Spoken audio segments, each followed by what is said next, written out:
All right, very good evening, hello students. आज की class में आप सभी का स्वागत है। और आज जो हम एक नई लेक्चर सीरीज शुरू कर रहे हैं जो कि आपके नीट और जेईई मेंस और एडवांस इन सभी के लिए बहुत ही महत्वपूर्ण होगी। हम कंपटीशन से रिलेटेड सारे टॉपिक यहाँ पर कवर करने वाले हैं और इसी के साथ साथ हम बहुत सारे क्वेश्चंस भी करेंगे। तो यह सीरीज हमारी साल भर चलती रहेगी और आई होप आपकी तैयारी में ये आपको बहुत ही ज़रूर मदद करेगी। और चलिए शुरू करें। बिल्कुल, तो आज जो हम सीखने वाले हैं सबसे पहले जो है वो है काइनेमेटिक्स। काइनेमेटिक्स देखो क्या होता है, हमारी जो एनसीईआरटी 11th क्लास की, कौन सी 11th क्लास की, यहाँ पर दो चैप्टर है यूनिट इन डायमेंशन के बाद वाले। जो चैप्टर सेकेंड है मोशन इन स्ट्रेट लाइन और दूसरा होता है मोशन इन प्लेन, है ना। हालांकि 11th की जो बुक रहती है वो कंप्लीटली एक मैकेनिक्स के अंदर आती है। तो मैकेनिक्स जो रहती है, सुनना ध्यान से, क्या बोला मैं, मैकेनिक्स, ठीक है। तो देखिए इधर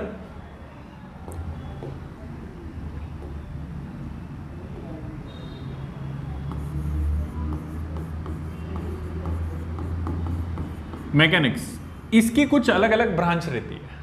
कौन कौन सी रहती है, सुनना ध्यान से। तो एक जो होती है वो होती है स्टैटिक्स। कौन सी होती है, statics.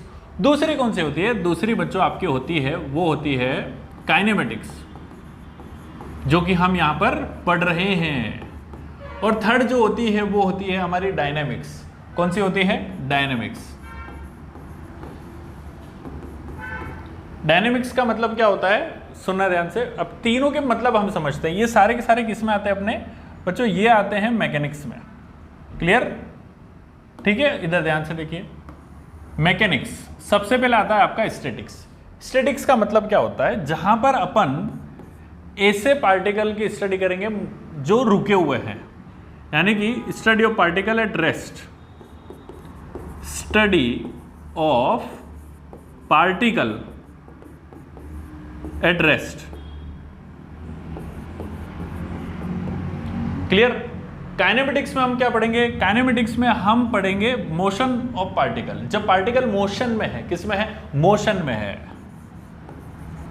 Motion of particle without cause of motion. इसका मोशन क्यों हुआ है ये हम नहीं देखेंगे, है ना। तो यहां लिख देता हूं मैं, without cause of motion. Clear जी सर, बिल्कुल क्लियर। और डायनेमिक्स में क्या करेंगे, डायनेमिक्स में जो हम पढ़ते हैं, सुनना ध्यान से, ये हो गई काइनेमेटिक्स और ये हो गई आपकी डायनेमिक्स। डायनेमिक्स में हम पढ़ने वाले हैं मोशन ऑफ पार्टिकल, लेकिन with cause of motion. Same चीज रहेगी यहां पर, हम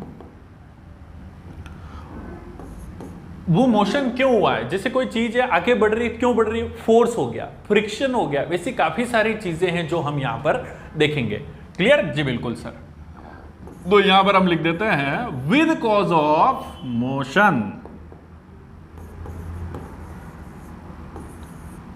ये खत्म काम, ठीक है। तो हमारे पास मैकेनिक्स की तीन ब्रांच होती हैं। कौन कौन से, एक होती है स्टैटिक्स जहां पर अपन रुके हुए पार्टिकल की स्टडी करते हैं, दूसरी होती है काइनेमेटिक्स जहां पर हम मोशन ऑफ पार्टिकल देखते हैं, और तीसरी होती है डायनेमिक्स जहां पर अपन पार्टिकल का मोशन पढ़ेंगे, उसकी स्टडी करेंगे, लेकिन साथ ही साथ मोशन क्यों हुआ है वो भी हम यहां पर देखेंगे।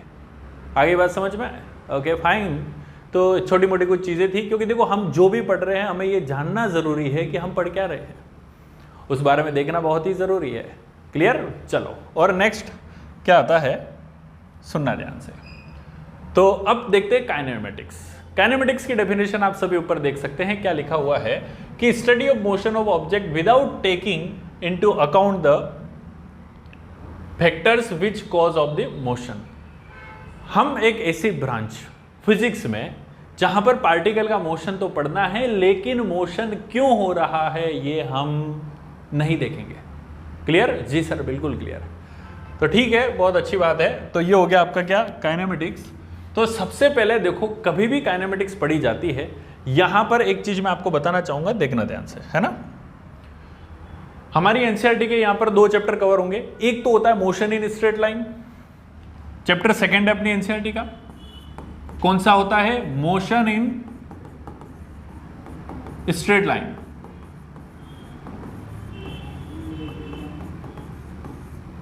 और दूसरा होता है थर्ड चैप्टर जो कि आएगा आपका motion in plane.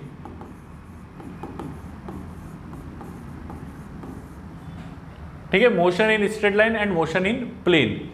Straight line में हम यहां पर देखेंगे क्या क्या चीजें, rest, motion, distance, displacement, velocity, speed, acceleration, motion under gravity, उसके बाद प्रोजेक्टाइल मोशन, वो सेकंड चैप्टर में आ जाएगा, motion under gravity, relative motion, ये सारी चीजें यहां पर रहेगी। ये होता है जो होता है वो आपका 1D मोशन, कौन सा होता है 1D, और ये होता है जो होता है वो 2D मोशन। ठीक है, जिसमें प्रोजेक्टाइल मोशन आता है और सर्कुलर मोशन आता है। यहां पर हमें साथ ही साथ वेक्टर्स की जानकारी होना बेहद ही जरूरी है, वेक्टर भी हमें आने चाहिए। क्लियर, और इसके लिए आप वेक्टर अपन ने डाल रखे हैं तो वहां से पढ़ सकते हैं, कोई दिक्कत नहीं है। बहुत कम समय में बहुत ज़्यादा चीज़ें सीखनी है, ये मेरी पूरी कोशिश रहेगी और 100% जीरो से पूरा नॉलेज आपको दूंगा। चलिए और आगे बढ़े हैं। तो नेक्स्ट जो आता है आपका, सुनना ध्यान से, सबसे पहले फ्रेम ऑफ रेफरेंस। भाई साहब इसकी ज़रूरत क्यों पड़ी वो सुनो ध्यान से। अब हम जा रहे हैं मान लो किसी बस में, बस में हम नहीं जा रहे, हम बाहर खड़े हुए हैं।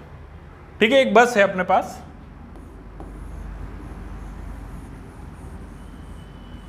एक अलग ही बस बन गई है तो ठीक है, सब पैसेंजर इस बस के अंदर बैठे हुए हैं और यहां पर ड्राइवर बैठा हुआ है, और यहां पर एक और है जो कि हम ऑब्जर्व कर रहे हैं नीचे ग्राउंड पे बैठ के। क्लियर, अब सुनना ध्यान से। इस बस वाले ड्राइवर को मैं ये पूछता हूं, पीछे मुड़ के देख, पैसेंजर बैठे हुए हैं, मोशन में हैं या फिर चल रहे हैं, रेस्ट में है या फिर मोशन में है। ड्राइवर ने पीछे मुड़ के देखा, मार्ट साहब सब बैठे हुए हैं, कोई भी चल नहीं रहा है, कोई भी मोशन में नहीं है। लेकिन अगर ग्राउंड वाले को पूछूं तो मैं, नहीं सर ये तो चल रहे हैं। तो देखो दोनों अपनी जगह सही हैं, लेकिन ड्राइवर ने जो देखा वो किसके रेस्पेक्ट में देखा, बस के रेस्पेक्ट में, और नीचे हम जो खड़े हैं हमने किसके रेस्पेक्ट में देखा, ग्राउंड के रेस्पेक्ट में। ग्राउंड के रेस्पेक्ट में वो पैसेंजर चल रहे हैं और उस ड्राइवर के रेफरेंस, मतलब ड्राइवर ने जो देखा वो बस के रेफरेंस में देखा, और बस के रेफरेंस में वो अपनी सीट पर बैठे हुए हैं। That means they are in rest, और ये वाले किसमें है, मोशन में है ना। तो दोनों अपनी जगह सही है। तो यहां पर बात आती है, कोई भी अगर आप मोशन और रेस्ट की स्टडी कर रहे हैं तो सबसे पहले क्या मैटर करता है, frame of reference. Frame of reference मतलब कि आप किसके रेस्पेक्ट में देख रहे हो, है ना। इसने रेफरेंस पॉइंट लिया बस और नीचे वाले ने रेफरेंस पॉइंट लिया वो ग्राउंड, तो ये दोनों चीजें यहां पर देखी जाती है। क्लियर जी सर, बिल्कुल क्लियर। और आगे बढ़े, ठीक है। तो ये था अपना फ्रेम ऑफ रेफरेंस के बारे में। चलिए आइए और नेक्स्ट बढ़ते हैं।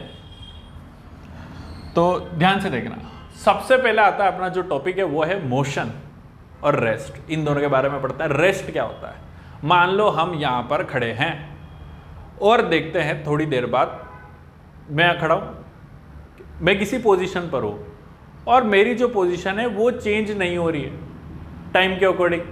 थोड़ी देर बाद देखो तो भी मैं यही हूं, ठीक है ना। मेरे सराउंडिंग सिस्टम के, मतलब जो रेफरेंस पॉइंट, जैसे मान लो मैं ये रूम ले रहा हूं तो इस रूम के अकॉर्डिंग मैं अपने यहाँ पर चेंज नहीं हो रही है कोई भी सिस्टम, मतलब सॉरी मेरी पोजीशन चेंज नहीं हो रही है, ठीक है। तो ये क्या हो जाता है, रेस्ट। कि पार्टिकल की पोजीशन, सुनना ध्यान से, क्या है, position of particle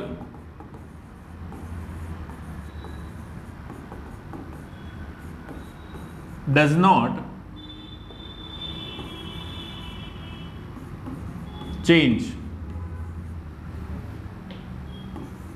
with respect to time।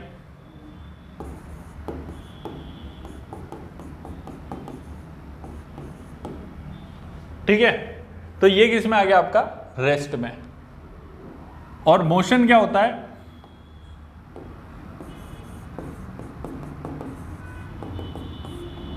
Change their position with respect to time. वह समय के अनुसार अपनी स्थिति, अपनी पोजीशन चेंज कर रहा है, वो क्या होता है बाल को, मोशन।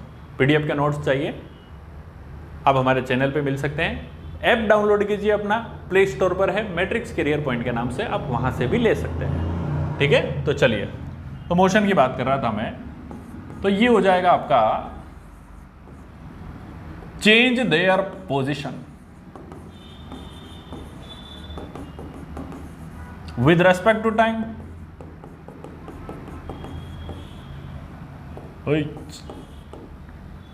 ये क्या होता है? मोशन।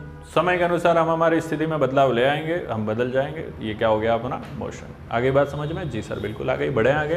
यस। चलो तो नेक्स्ट जो आपका आता है, सुनना ध्यान से, डिस्टेंस। बहुत ही खूबसूरत चीज है। सुनना क्या होता है डिस्टेंस। एक पार्टिकल यहां पर बैठा हुआ है, ये हो गया हमारा पॉइंट ए, घूमते हुए यहां पर चला गया, ये हो गया हमारा बी। तो ये जो पाथ जो है, इस पाथ की जो कंप्लीट लेंथ है, यही कहलाती है क्या? डिस्टेंस। क्या कहलाती है? डिस्टेंस, है ना। तो डेफिनेशन में हम क्या लिख सकते हैं? सुनना ध्यान से, total length cover by, sorry total length of path, है ना। Total length of path cover by particle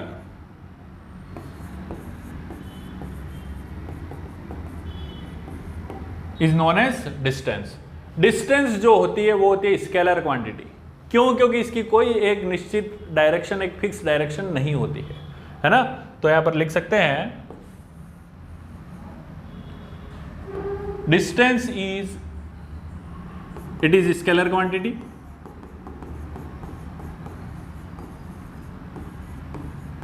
दूसरी चीज हम क्या लिख सकते हैं? इसकी जो एसआई यूनिट है वो होती है मीटर,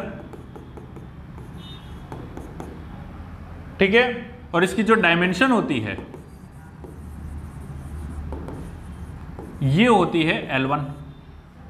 क्लियर? जी सर बिल्कुल क्लियर। बढ़े आगे? हाँ सर बिल्कुल, ठीक है। तो ये हो गया अपना क्या? डिस्टेंस। और आगे बढ़ते हैं। अगला जो आता है वो आता है डिस्प्लेसमेंट। अब डिस्प्लेसमेंट और डिस्टेंस में क्या फर्क है? देखो ना, किसी एक पर्टिकुलर फिक्स डायरेक्शन में एक स्ट्रेट लाइन बना दी, the minimum distance between initial point to the final point in a fix direction, it is known as displacement. यानी कि ये वाली जो पोजीशन है आपकी, ठीक है, ये तो हो गया हमारा डिस्टेंस और ये हो गया हमारा डिस्प्लेसमेंट। क्या हो गया? डिस्प्लेसमेंट, ठीक है। तो डिस्टेंस और डिस्प्लेसमेंट में फर्क पता पड़ गया। तो डिस्प्लेसमेंट की डेफिनेशन हम क्या लिख सकते हैं? सुनना ध्यान से, यहां पर हम क्या लिखेंगे?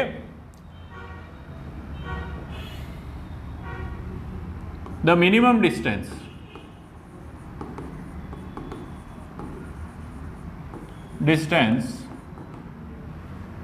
Between initial point to final point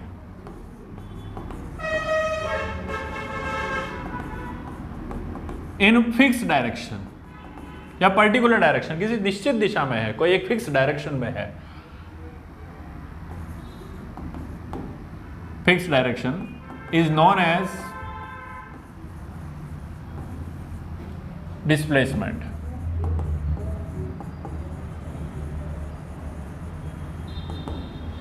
आगे बात समझ में? जी सर बिल्कुल आ गई, ठीक है। तो डिस्प्लेसमेंट क्या होता है कि the minimum distance between initial point to the final point. एक फिक्स डायरेक्शन में अगर कोई मिनिमम डिस्टेंस है तो वो क्या हो जाती है? डिस्प्लेसमेंट। खत्म काम हमारा। जी सर बिल्कुल खत्म। और आगे बढ़े हैं। ओके, डिस्प्लेसमेंट में भी सेम चीज है। ये होती है एक तो वेक्टर क्वांटिटी। कौन सी होती है? Vector quantity. वेक्टर क्वांटिटी मतलब जिसकी कोई एक डायरेक्शन होती है, ये हो गई आपकी वेक्टर क्वांटिटी। दूसरा, इसकी यूनिट क्या हो जाएगी?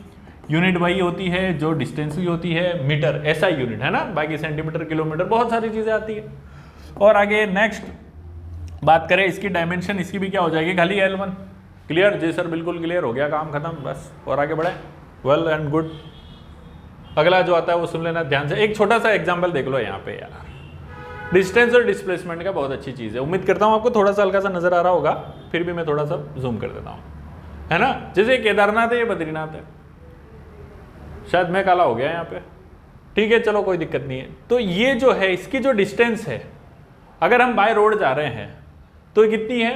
2 211 किलोमीटर। लेकिन अगर डायरेक्ट देखते हैं अपन तो ये जो हो जाती है वो कितनी है, 58 किलोमीटर के आसपास है। तो ये है डिस्प्लेसमेंट जो होता है, सुनना ध्यान से, डिस्प्लेसमेंट जो होता है वो होती है कि एरियल डिस्टेंस, है ना, जीपीएस में अगर हम देखें तो। चलिए और आगे बढ़ते हैं। Displacement in terms of position vector, displacement in terms of position vector. Position vector क्या होता है, सबसे पहले अपन बात उसकी करेंगे, ध्यान से देखना।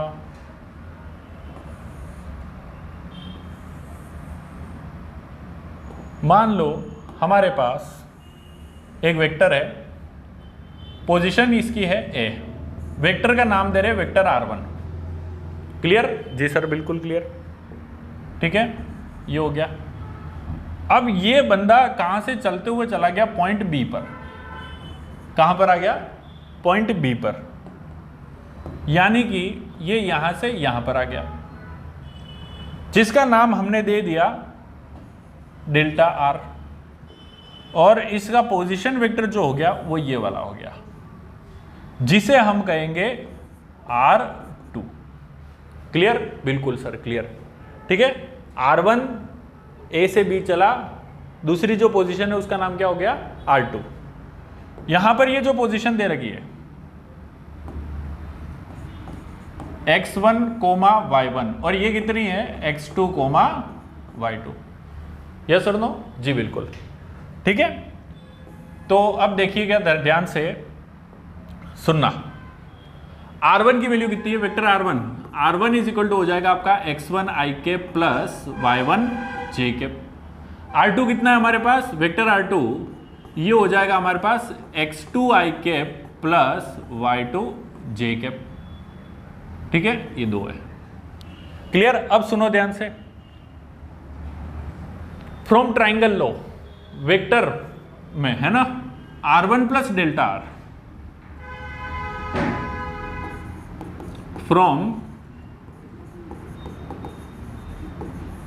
ट्राइंगल लो R1 plus delta R, R1 plus delta R कितना हो गया, इज इक्वल टू R2। तो delta are is equal to कितना हो गया, ये डिस्प्लेसमेंट वेक्टर है। क्या है, displacement vector, vector R2 minus R1। Yes और नो? जी सर बिल्कुल क्लियर। ठीक है, तो अब देखो ध्यान से कितना क्या हो जाएगा। So delta are is equal to, what is the value of R2? R2 is x2 i cap plus y2 j cap minus x1 i cap plus y2 j cap. Clear? जी सर बिल्कुल clear.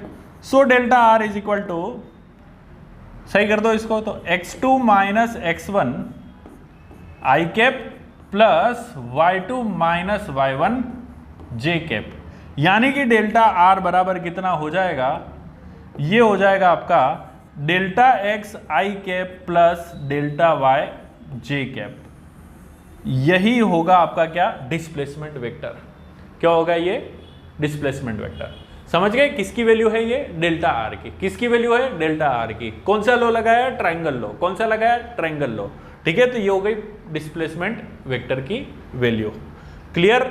जी sir बिल्कुल clear, आराम से देख सकते हैं आप सभी। ठीक है, और नोट करना चाहो तो नोट कर लीजिएगा, बाकी अगर आपको पीडीएफ चाहिए तो मिल जाएगा, कोई दिक्कत नहीं है। चलिए बढ़े और आगे। जी सर बिल्कुल बढ़ते हैं, है ना। तो नेक्स्ट जो आता है अपना वो है, एक क्वेश्चन दे रखा है, ध्यान से सुनना, वही डिस्टेंस और डिस्प्लेसमेंट से रिलेटेड है। क्वेश्चन क्या कह रहा है, a particle start from the origin. दिख रहा होगा, उम्मीद करता हूं आपको क्लियर। देखना है ध्यान से, a particle start from the origin, एक पार्टिकल है जो कि ओरिजिन से स्टार्ट हो रहा है। मान लो ये अपन लिख दिया था origin, goes along the X axis, X axis के अलोंग जा रहा है, सीधी सी बात है। ठीक है, up to the point 20 metre, कोई भी एक पॉइंट मान लो, इसको अपन लिख देते हैं 20 और 0। एक्स के लिए 20 दे रखा है और वाई के लिए 0 दे रखा है, यहां तक गया है। And then return along the, वापिस यहां पर आ जाता है और फिर चला जाता है -20। ये -20 लिख देता है, अपने क्या जा रहा है, -20 एंड 0। ठीक है, यानी कि क्या कह रहा है, एक पार्टिकल है जो यहां से चलते हुए गया, फिर वापिस इधर आ गया। इस तरह से दे रखा है इसमें। पूछा गया find the distance and displacement of the particle during trip. सुनना ध्यान से, मैं क्या लिख देता हूं, यहां से ओ पोजीशन लिख दी m और यहां पर पोजीशन लिख दिया अपन ने n। सबसे पहले अपन बात करेंगे डिस्टेंस की। तो डिस्टेंस क्या होता है, देखिए सबसे पहले O से M तक गया, फिर M से O तक आया, फिर वापिस O से N तक गया। कितना चला, यहां से गया 20 प्लस आगे वापिस आया 20 प्लस पीछे की तरफ गया 20। डिस्टेंस कभी माइनस में नहीं हो सकती, याद रखना है। क्लियर, ठीक है। तो टोटल कितना हो गया, 60 मीटर इसकी हो गई डिस्टेंस। क्या हो गई, डिस्टेंस। और यही अगर हम डिस्प्लेसमेंट की बात करें, किसकी, डिस्प्लेसमेंट की, तो O से नेगेटिव की तरफ जा रहा है, तो ये हम लिख सकते हैं -20 मीटर। आगे बात समझ में है? जी सर बिल्कुल आ गई। ठीक है, तो ये एक क्वेश्चन था। तो आज के लिए इतना बहुत है, जहां पर हमने एक छोटी सी जानकारी ली। किस किस के लिए हमने पढ़ा, फ्रेम ऑफ रेफरेंस क्या होता है, मैकेनिक्स क्या होती है, उसकी ब्रांच हमने देख ली, उसके बाद फ्रेम ऑफ रेफरेंस हमने देख लिया। ठीक है, चलिए अपन शुरू से मैं आपको बता देता हूं कंप्लीट सारी चीजें जो कि हमने देखा, पूरा कंप्लीट।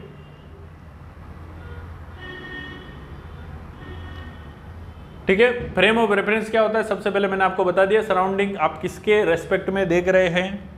उसके बाद मोशन और रेस्ट की, इस दुनिया में याद रखना कोई भी चीज एब्सोल्यूट रेस्ट नहीं हो सकती। अगर मैं यहाँ पर खड़ा हूँ, रेस्ट में हूँ, तो सिर्फ इस रूम और इस अर्थ के रेस्पेक्ट में। यही अगर कोई चीज अगर हम स्पेस से देख रहे हैं तो मैं रेस्ट में नहीं। क्लियर, जी सर बिल्कुल क्लियर। और आगे बढ़ो, ये डिस्टेंस हो गया, डिस्प्लेसमेंट हो गया। ठीक है, उसके बाद डिस्प्लेसमेंट वेक्टर हमने देख लिया, फिर एक छोटा सा क्वेश्चन कर लिया। अगले लेक्चर में हम इससे रिलेटेड कुछ अच्छे क्वेश्चंस करेंगे, जहां पर और आगे हम देखेंगे स्पीड और वेलोसिटी के बारे में। उम्मीद करता हूं आज का सेशन आप सभी को समझ में आया होगा। तब तक के लिए अपना ख्याल रखते रहिए और पढ़ते रहिए और देखना ना भूलें। गुड बाय, धन्यवाद।